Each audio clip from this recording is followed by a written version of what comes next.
Во недела е прочка, празникот кој е метафора на православието, но и човеколюбието, со можеби најчовеколюбната порака прости за да ти биде простено. Во недела е прочка, последниот ден од подготвителната недела за почеток на Великденскиот пост. Самиот збор прочка ни кажува дека треба да се простиме со оние што ни сгрешиле, а да побараме прочка од оние на кои ние сме грешиле.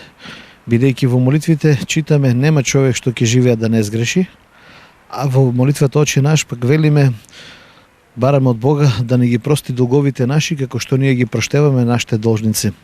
Спрема тоа колку ние бараме од Бога да ни прости, толку и ние треба да простуваме. Празникот прочка е со долга традиција, а што треба на овој ден да се случува православната религија вели. Овој ден има литургија на која ќе чиноначалствува митрополитот Иларион. После светата литургија се продолжува со вечерно богослужение и се простуваме масовно сите заедно со епископот наш во црквата. Традиција е кај нас во домовите, нели, помладите додат кај постарите да побараат прочка. Но рековме, не е суштината на тоа ако не сме се изгрешили, суштината да си простиме ако сме се изгрешили. Сепак и не е лошо да отидеме кај постарите да побараме прошка, бидејќи сигурно нешто сме изгрешили во текот на годината. За традициите кои луѓето ги применуваат на овој ден подетелно објаснување имаат етнолозите. Еден од најголемите обичаи кој што веќе е замрен во нашиот регион, поточно во Штипскиот регион, е обичајот на палење огнови токму за прочка.